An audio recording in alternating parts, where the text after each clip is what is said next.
Hello, and welcome to On the Irregular with me, Java Berry, a podcast where I chat to women from all walks of life about their own unique creative journey, how they got here, how their story has shaped their creative work, what they've learned, what has helped them, and where they plan to go from here.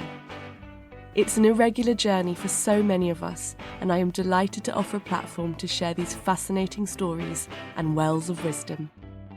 This week, I am chatting to baker, artist, and empress of cushion embroidery, Sharon Nagadya. Born in Uganda, Sharon moved to the UK age 11. After initially pursuing a career as a nurse/hairdresser, Sharon couldn't ignore the fact that her passion was in the creative fields. We talk about family and cultural expectations, what she now considers to be the markers of success, her time caring for her fabulous mother in her early 20s, reclaiming the word immigrant, how she wants to be perceived, her pivot from the world of retail to baking at the cosiest of bakeries, Longbois Bakehouse in South Manchester. Sharon also manages to compare herself to Beyonce at least twice with complete justification. May I introduce you to episode 11 of On the Irregular and the wondrous artist Sharon Nagadya. A gentle warning, this episode contains expletives. Hey, nice to meet you. Yeah, lovely to meet you. We've got a lot to talk about. Got some things. Yeah, I mean, so where did you grow up? Because you said that by the time you were in high school, you had attended 8 different schools. Yeah, fun, right? So I was born in Uganda, and then we moved to England when I was 11. So we travelled in between, but we properly moved when I was 11. So I did high school here, but not all of it. So I went to Chessington, and then we moved back to Uganda for a bit, and I went to 2 international schools there. Been around the block. Why did you move around so much? Was it your parents' work? My parents worked, and they were trying to find new places to settle and trying to find new schools, better schools, and just so my mum used to live in England a lot, and my dad was in Uganda, and then they swapped, and he'd travel. It was just a lot of travel for them. What was their work that enabled them to travel? So my mum was studying, and she is a mum, first of all, and then she is now was a carer and was an art teacher, she would be great here because she has had 100 jobs, and he worked for the Bank of Uganda. She just hopped from one thing to another depending on how she felt at the time. Yeah. And so you ended up in the UK, and you said that your parents' expectations were doctor, engineer, lawyer. Yeah. So they have I think it is a cultural thing where maybe not. Yeah, no, actually it is a massive cultural thing where you just want your Black child not to struggle and to always be super successful. And those were the top tier jobs. Doctor, lawyer, engineer.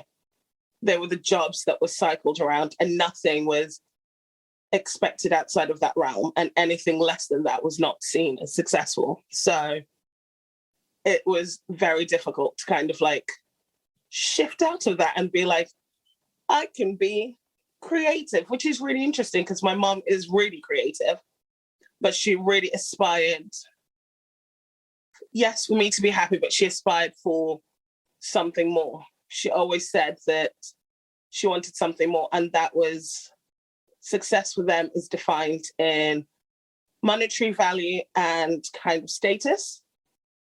So having a child who is a doctor, lawyer, or an engineer is kind of like a status thing.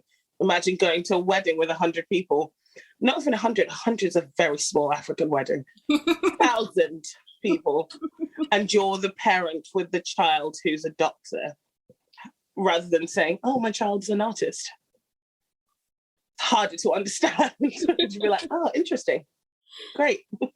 So, okay, so so with that expectation, did you feel like fine with that? Did you think, okay, well, that's what I'm going to pursue then? I'm going to choose one of those careers?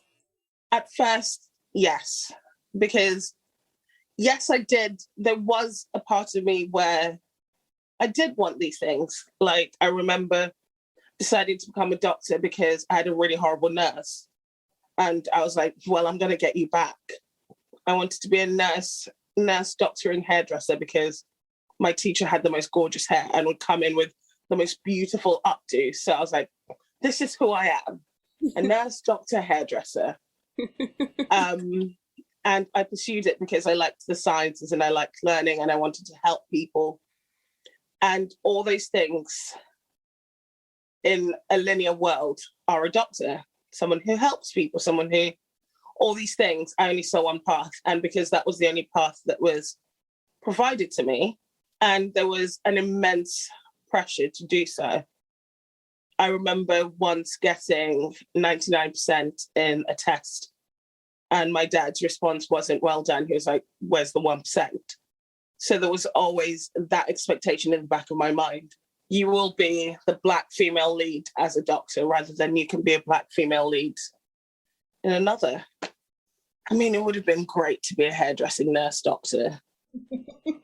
Just imagine you just come to get like brain surgery and get a fabulous haircut at the end of it. What a treat. All skills covered. Yeah. All skills covered, right? You just suggesting that tells me that you definitely had a creative mind as a kid.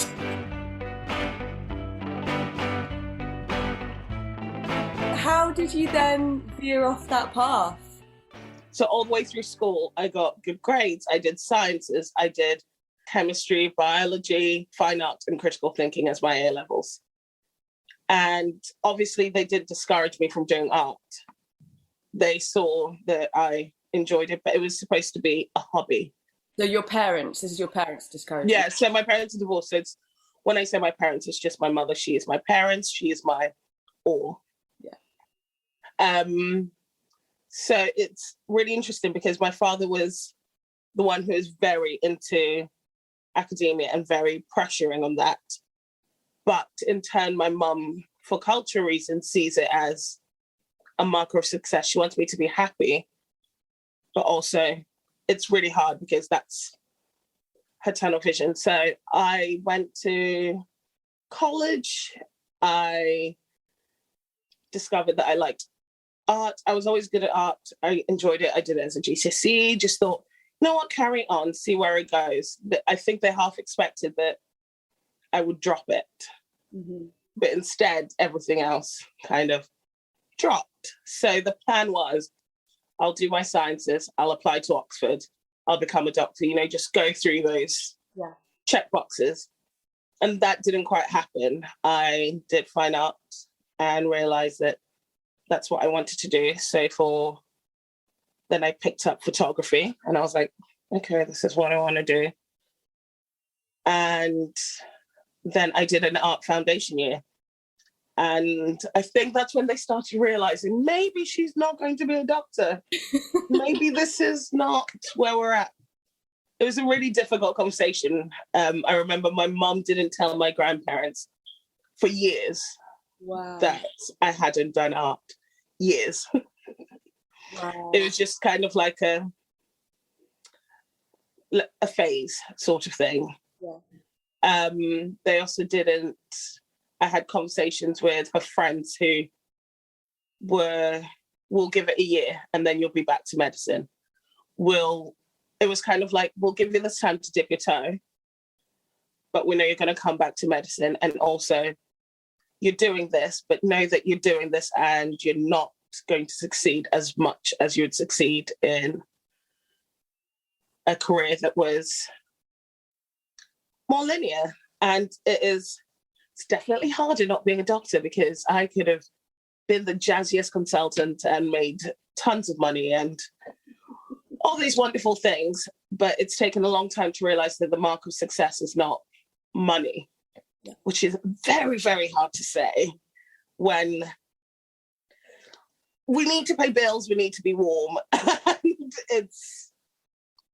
it's like,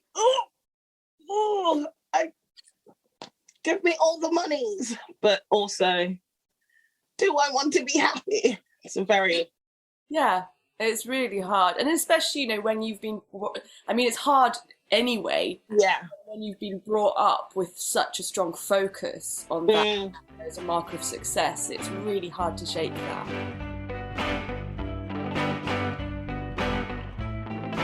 So you did foundation art, and then did you go to art school? Yes, I did. So I did foundation art, and then I went to Man Met to do 3D design. I applied to Man Met, Goldsmiths, and Bucks New because I wanted to do contemporary furniture. Something to do with craft and design is all I wanted to do. Okay. And I knew I just wanted to make. And it's really hard as an artist to think, what career is this going to be? Yeah. It is. And also, I've just realized, like, when we were younger, there was never a conversation of all the careers that could come out of art. That it's never a conversation that it was either you were going to be an art teacher, or you were just going to study, or you were going to be a curator, which are all wonderful things. But no one ever said you could be a food stylist. You could be just so many other things. You could be a writer, you could be this, and all be contained within the arts. These are not things that were ever talked about. So I went in saying that I'm just going to craft, and my aim was always to create for Habitat, because before Habitat was bought out by Argos, we still love them. I was just like, I am going to be a designer for Habitat. I'm going to have lines, and I'm going to be the next Cath Kidston, because we all went through that phase. So I just wanted to make and be sold and be recognized. And the same theme still followed through. Recognition, success, and money. Mm-hmm. They were all things that were, even though I was going into an art direction, I still wanted this thing of like, okay, if I'm going to do this, I need to be the best. I need to make the most. And if I'm going to sell a painting, it's going to sell for £6,000. If I'm, just have really big ideals of what I wanted to do, because if I'm choosing to go really far from what my parents wanted and what my family wanted for me, then I better make it the best thing it's going to be. And that is a lot of pressure to put on someone who's 19. 19. Babies making really grown-up decisions. Like, it's just wild to me. Yeah. So I did that, and I partied too hard in my first year of uni. We all did. Barely went into my second year. And then my mum got sick, and I had to go back and forth to look after her. And then that pressure came back of like, shit, have I made the right decision? Like, I selfishly did this thing when I could potentially be responsible for someone else. Okay. How am I going to afford to be responsible for someone else? Even though that she would never put that expectation on me to be responsible for her. But as a cultural thing, my parents look after me, so that in turn I look after them. Mm-hmm. So what to next? We're like, what are we doing? So then came all the jobs under the sun of just, we make money, we do these things. Mm-hmm. And in between that comes the pressure from my dad, who was absent and now is back in the picture. Just constantly, I had conversations. So some back theory, they split up when I was 14, 15. Didn't speak to him for a good 10 years. And when my mum got sick, he starts to kind of come back into the conversation, etc. And he would have hour-long conversations telling me how disappointed he was of not just the career I've chosen, the person I've become, because how embarrassing is it that he has to tell his friends that his child's not doctor, and he kept doing this to a point where he would send me prospectuses in the post. He would offer to pay for new courses, and he was like, I will take out loans, I will break my bank just to... These are things I never asked for, but my validation then started becoming kind of joined to this idea of I am not whole and I am not valid until I have done something bigger, something that makes more, and something that brings him joy. And there was lots of conversations of, isn't it embarrassing that I went to a wedding and I was talking to people and I didn't know what to tell them that you do. And that is really hard in your early 20s to have a conversation. Not even just at any point. These are conversations you should not have. That sounds incredibly painful. And yeah, and just like you said, a hard conversation to have at all, but then also in your early 20s when you're so tender and vulnerable. Really. Yeah. It's a tough pill to swallow because it wasn't like one conversation. It was constant conversations of you can do better. Like the conversations were always based around you can be better, you can do better, and you're not well right now. And that is so hard to hear and so demoralizing when you're constantly told that you could be more when you feel like you're whole, when you've taken the time to find out a little about yourself, you've gone past that awkward 19 to 25 stage, and you're still having the same conversations with your family that are, we're disappointed in who you've become and we're disappointed in what you've chosen to do. So, yeah, those are hard things. I can imagine that must be incredibly jarring as well. Like you were saying that you were enjoying yourself as you know, as a creative, as an artist, and you felt you had found, I suppose you would have found something within yourself and you felt whole, and for somebody to be telling you that you're not. Yeah, there's a lot of therapy had to happen. Yeah, I can imagine. And a lot of forgiveness had to happen on my part, because forgiveness is for me, not for them. But it's still something that I think about now. Anytime changing career or shifting my focus or trying to make a big decision, it's always in the back of my head that I am disappointing so many other people and disappointing myself. And I just, there are lots of phrases that keep going on in the back of my head, like when anytime they said they were embarrassed to tell their friends what I did, or they didn't know how to explain what I do, or do I not feel bad that I'm going to have to struggle? So it changed from embarrassment of them to I'm just going to have to struggle for the rest of my life. Wow. Because I haven't made X amount of money or made a great decision for my life. Or the biggest one is, it is really hard to watch when people half as smart as you have done 10 times better than you, which is a phrase that is repeated by my father quite a lot. It's like giving with one hand and taking with the other. Yeah, absolutely. And it's we want to tell you we're proud of you, but we can't. So this is what we're saying instead. Yeah. Or you're doing well, but not that well. And so my brain always kind of thinks like that, which is really terrible to do to a human being. I have to constantly question changing my mind, when honestly changing your mind is allowed. It's allowed. You can change your mind 100 times. In fact, it's encouraged.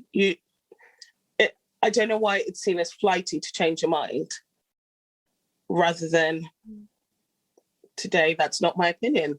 we change and we evolve as people. So why can I not change and evolve in my career, in my creativity, in my art? So family's fun. Oh yeah.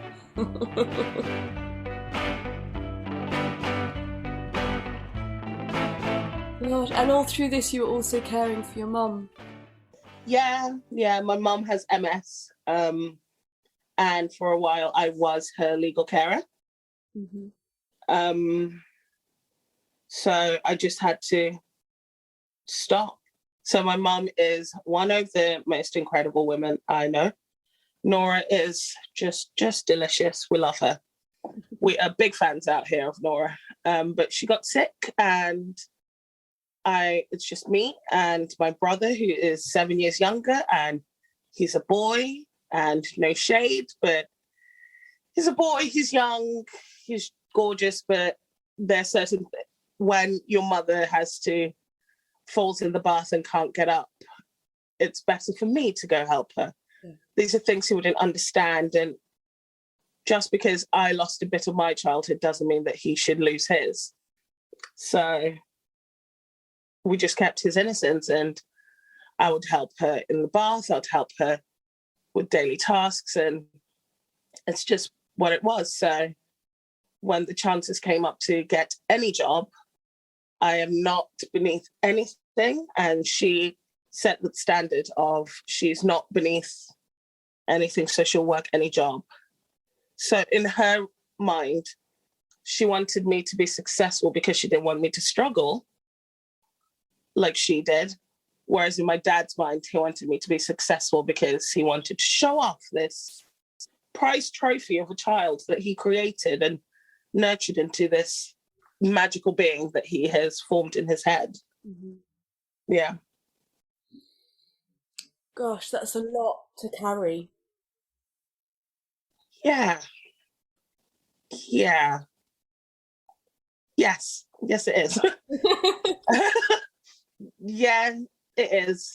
But we do what we do out of love and not out of obligation. And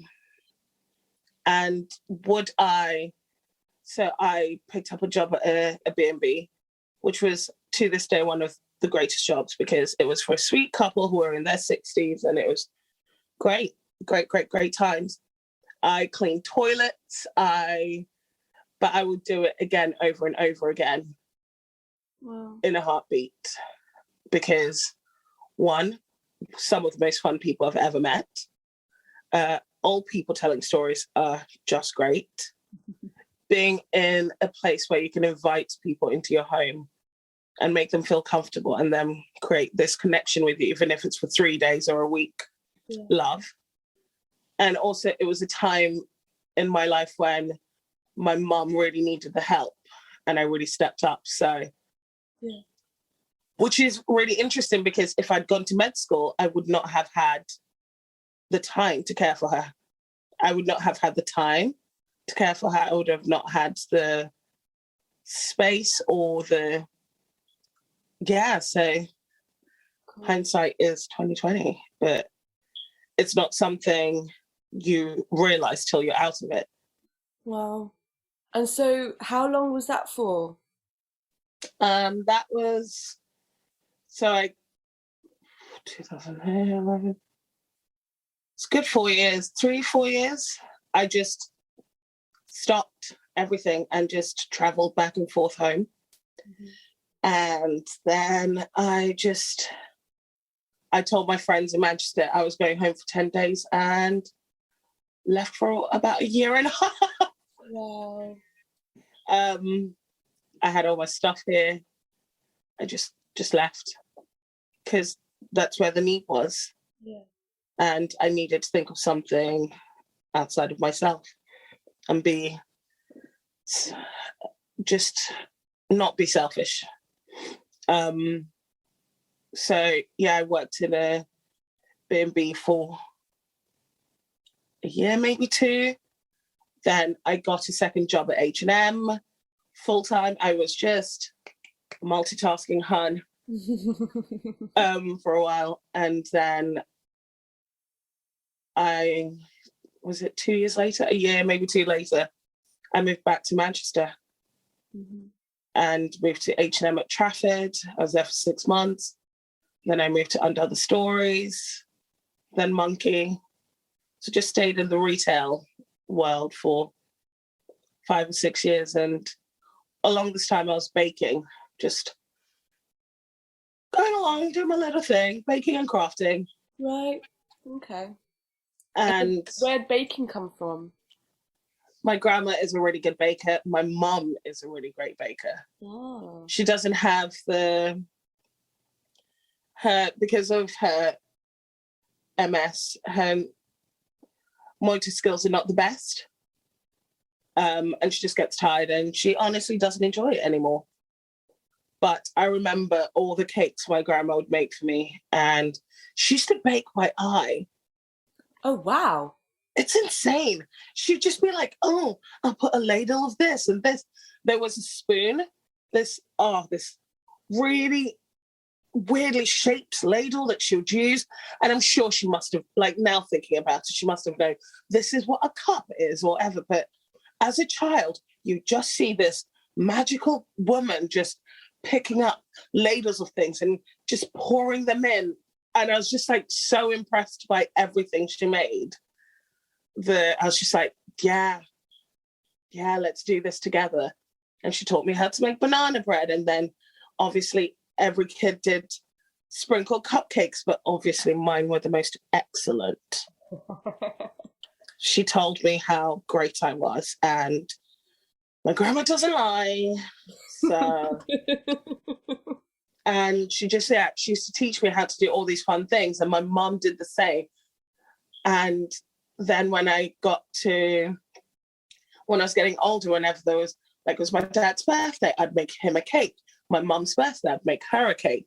And then she'd be like, can you make a Madura cake for my friends I'm going over for tea? And I'd be like, yes. So there'll always be chances to make and bake. And she'd be like, do you need a card going with that? I can make this and this. So in a way, they always encouraged the craft and the baking. And I always did it for friends. Every friend's birthday, every opportunity there was to kind of be a show off, because it's who I am. It's in my nature. I'm very proud of it and I'm not going to hide it. It was like, you want a cake? Well, I have seen Bake Off. I will put every bit of glitter there is on this cake. So I was known, every friend group has a role. Yeah. I was cake. That was my role. Which has now become part of your work. Yes. Yeah, it was a wild, wild transition. It is the scariest transition I have ever made. Retail to cake. Retail to cake. It was just, when you really love something, it is scary. Of course, because it's no longer just like, oh, this is a lovely perk of making cakes for friends or family. Yeah. Now, actually, you're doing it on a professional level and the stakes are so much higher. Oh, high stakes. Yeah. Plus also I was in a job that I had started from the bottom. Now we're here. I'd started off doing just shop floor. Then I trained as an admin. Then I did like a bit of visual work. Then I was like in a managerial role. I was like climbing those steps, doing it really slowly. I was just thinking I could be a store manager. I could then be in HR. I could do all these things and then make lots and lots of dollar bills, because that is the measure of success. Yeah. And I was climbing this ladder, and even though sometimes I cried myself to sleep being in retail and finishing work at 11:30 and starting again at 6:30, fine. I was just like, okay, there's some incentives in this. And then just lockdown happens and I'm like, okay, there's this cute little bakery, friends, let's hang out there on a Saturday. Let's now work there. Let me quit my full-time job. I was just like, okay, do I want to stay in a job that I could progress to and could honestly in time make my parents proud because I'm making more money and I could go to bigger and bigger things, but stay unhappy, or take a pay cut and be happy and walk to work and be creative every day. And I get to make and create with my friends all these things that I wanted as a kid. I wanted to help people. I wanted to be around people. Yeah, I guess contributing to your community. Yeah. Oh my gosh, I get to know the neighbors' names, the dogs' names, their kids' names. So many babies are thrown at me and it's gorgeous. You get to see the journeys of, I've seen women who were pregnant when they first came into the bakery and now have babies. I've seen babies start to talk and walk and just all these things just from a simple idea as a bakery. It's not just a bakery, it's doing life with other people. When people come into Longbois, they're coming into our home. So we're not just bringing a good cake. We are doing way more than that. We are doing what I initially set out to be as a ditzy 6-year-old who wanted just stars and flowers and all these wonderful things. And I get to do that. And for me, I'm starting to see what success is. Yes, it'll be nice to make a silly amount of money because I want to buy shiny things all the time.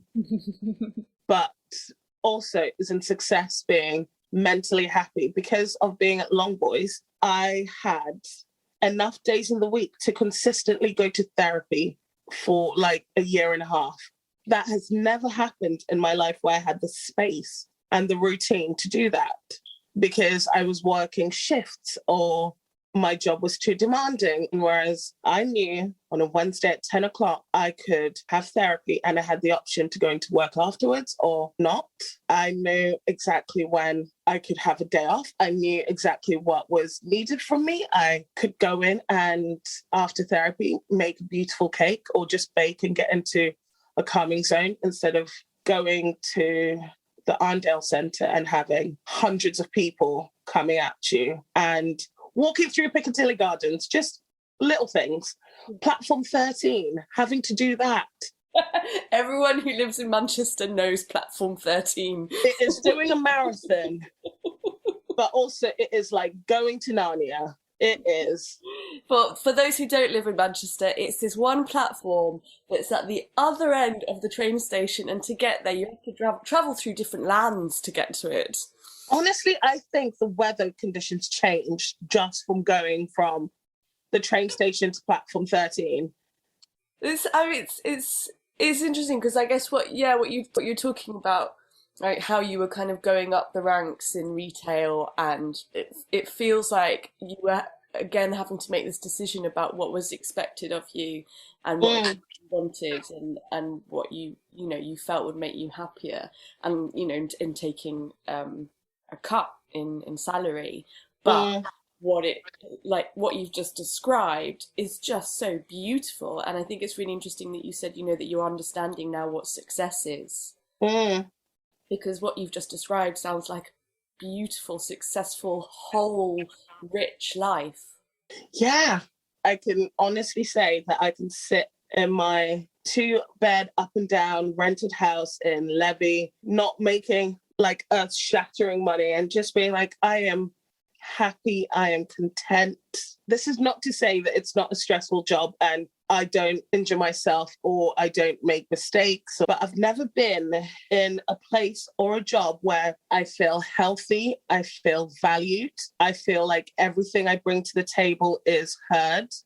I don't know if money could buy that. I am just in a fortunate place where I get to use my brain, but use my creative side of my brain and my linear thinking side of my brain. I get to make spaces that make people feel at home.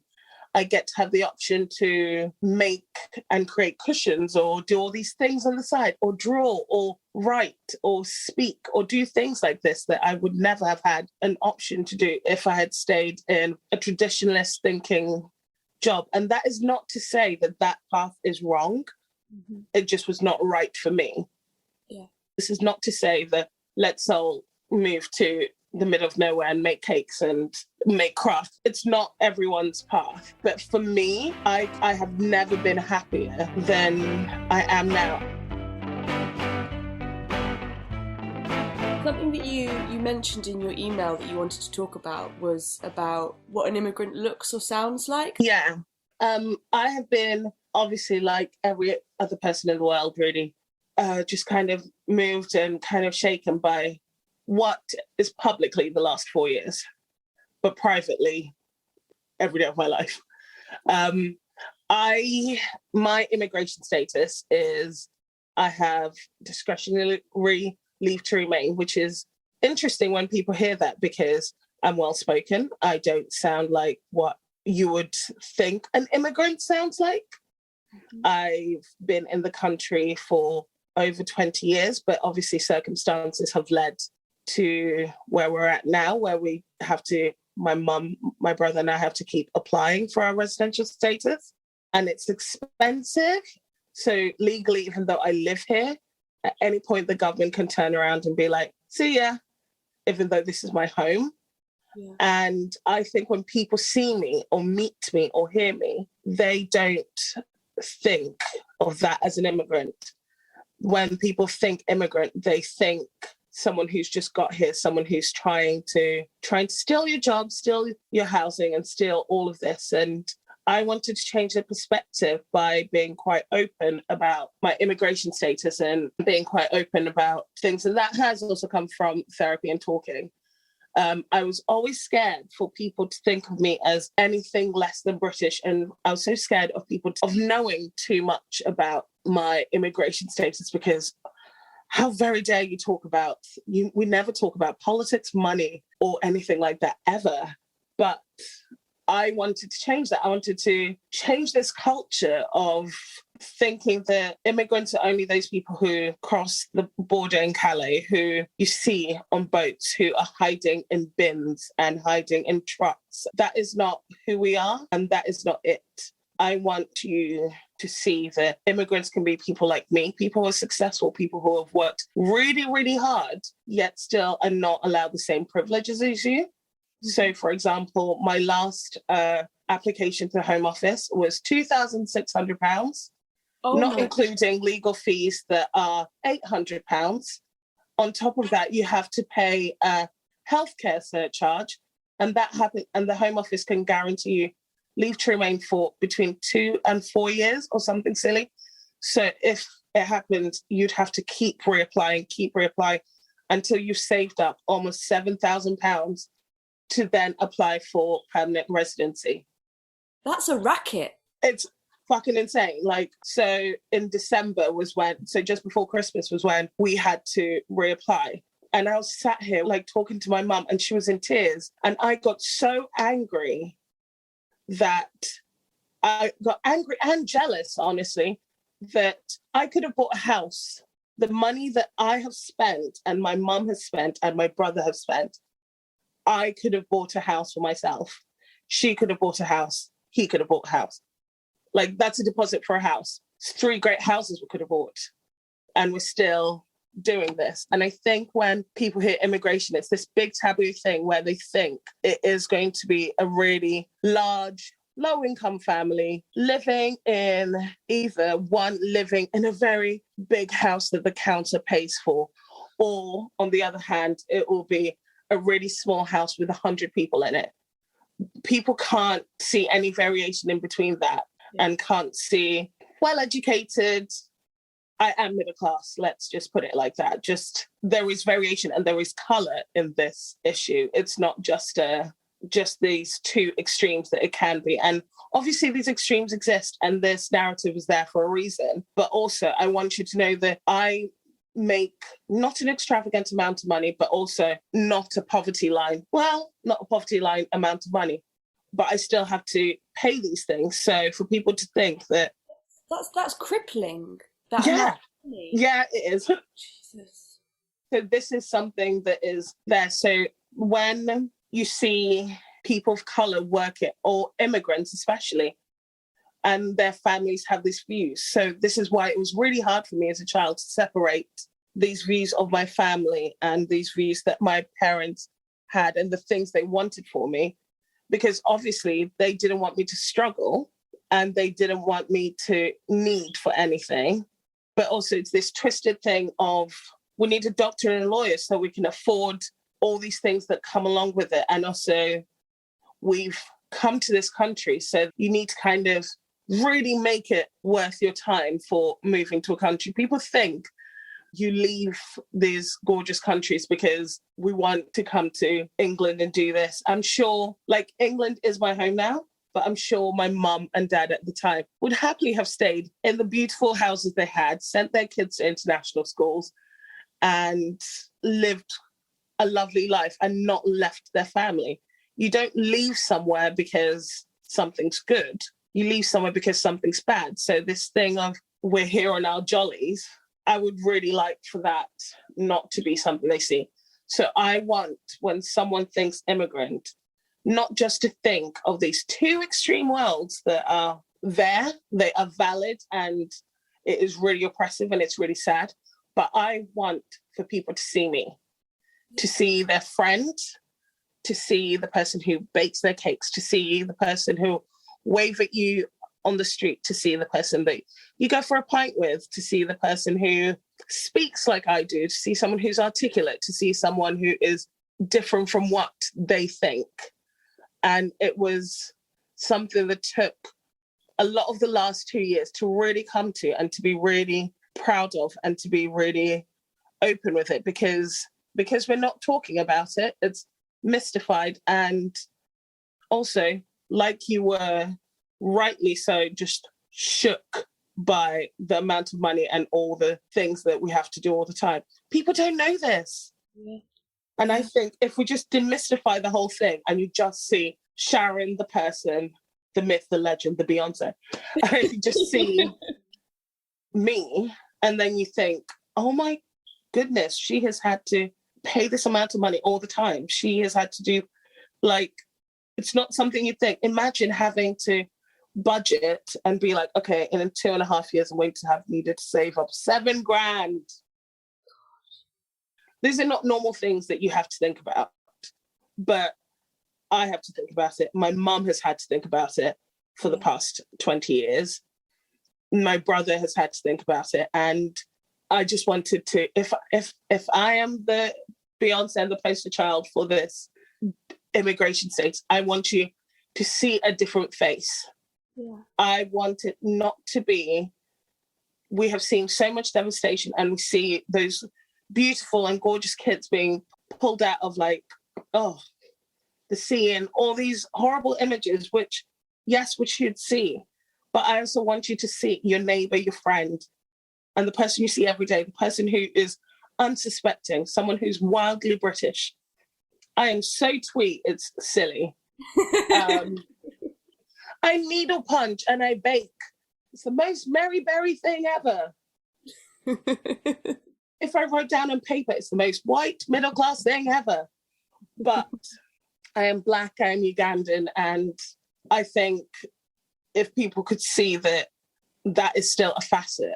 Multifaceted and creative, and yeah, I think that, gosh, everything that you just said, it adds a whole other dimension to choosing a creative life. Scary. Yeah, and I kind of, could you use the word selfish a couple of times? Yeah. And that really stood out as like, I've made this selfish choice, and I now understand even more why you might feel that way, that you made a selfish choice, because there's so many other layers to your responsibility to, to your family and their expectations. Wow. Thank you for sharing this with me. Oh, not a problem. I'm just very passionate about this at the moment. Not always. I've just kind of, like, it's a weird term to say, but I've sank into my blackness and sank into my confidence as a person. Mm-hmm. Because on the outside, I've always been outwardly confident. But I think in the last couple of years, I've just really sank into who I am, what I'm about, what things I value, and who I want the world to know of me. So it's kind of like really become abundantly clear, especially this round of having to reapply. My friend was like, when things are in the shadows, they seem a lot harder. But if you bring them to the light, they're so much easier. So I was carrying this burden all of myself, and my friends never knew, or they knew bits but didn't know the whole story, or like people know about immigration and they're very saddened by it. But as soon as you put a personal face to it, they're like, oh shit, this is my friend who's having to do this. And as soon as I put it into the light, I had people researching things and helping and learning. So it's just, yeah, scary decision, but I'm very happy I made it. Yeah. Bloody hell. And it's interesting what you know, I think the word immigrant is incredibly loaded. Like you're saying, you know, all of the images that you just conjured up of what people think of when they hear the word immigrant. Yeah. I also really understand that because I was an immigrant in Spain, but nobody ever referred to me as an immigrant in Spain because I was white. Yeah. I was an expat. Exactly. Isn't that interesting? Yeah. Whereas our neighbours who'd moved there from Morocco, they were immigrants. Wild. Yeah. Maybe we just claim the word back, because I'm not ashamed of it, and I don't think it's a dirty word. And I was made to feel as if it's a dirty word, and because I thought it was a dirty word, I never said it. So let's just reclaim the word immigrant. But yeah, how interesting that you were called an expat instead of an immigrant. Yeah, completely. That is very interesting. Yeah, it just says it all, doesn't it? Or maybe I should start calling myself an expat. Exactly. I'm an expat. It does make me feel really worldly and old, and I feel like I should be wearing some sort of fun hat.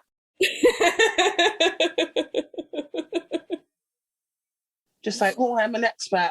I'm only wearing linen, obviously, head to toe linen. And you drink gin and tonics on the lawn in the afternoon. Oh yes, whilst we're playing croquet. I do love playing croquet.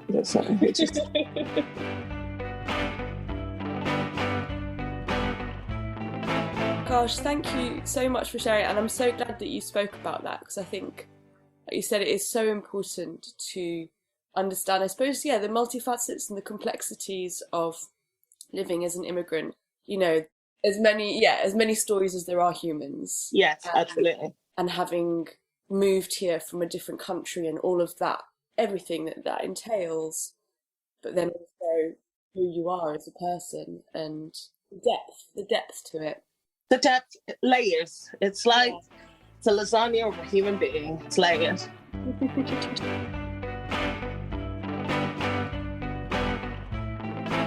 Gosh, so and you're continuing crafting. You make these beautiful cushions. Yes, I'm still crafting.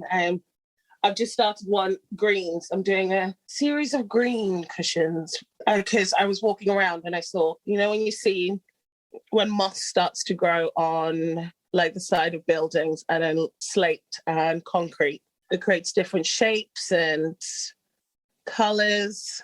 I really enjoy that. Our eldest Griffin, his middle name is Moss. Oh, that's so gorgeous. Yeah, actually, it's funny, when I was on my run this morning, the moss just felt even more vivid than usual. I think it was possibly the combination of the frost and the light. It was just glowing. Please share your green collection online. Oh yes, I will. I just started. I haven't done it for a while. You know, when you get that first fear of like, it's what I call first page fear. Yes. When you have a new book, whether you're writing or drawing or doing an equation, that first blank page is terrifying. Yeah. And because I haven't done it for a while, I was like, do I still remember? Can I still do this? And I just started and I was like, she still got it. It's still there. And honestly, I don't care if anyone wants it or not. I'm just really enjoying the process. Is that awful to say? No. No, I think that is so important. And I think it's something that I'm really guilty of with my work is, just allowing myself to create just for me, for the process, for the enjoyment. You know, I'm monetizing everything all the time, you know, which is partly, you know, that's also part of being self-employed. It's like, right, and also you need to get paid for what you make. Yes. Well, there is the amount of times people are like, I once had someone ask me to make them a cake and they're like, I can spot you £20. I was like, if you had caught me when I was like a couple of years ago when I didn't know my worth, I'd be like, yes, oh my goodness, someone wants to pay me for a cake. Now I'm like, yes, there is pleasure and enjoyment and you're enjoying making it, but Java, people need to pay it. Yeah, well, there is that reality, isn't there? But I think it's true that, you know, got to make space for just the process. Yeah. Oh, the process is so much more fun, and it's more fun when people buy my process.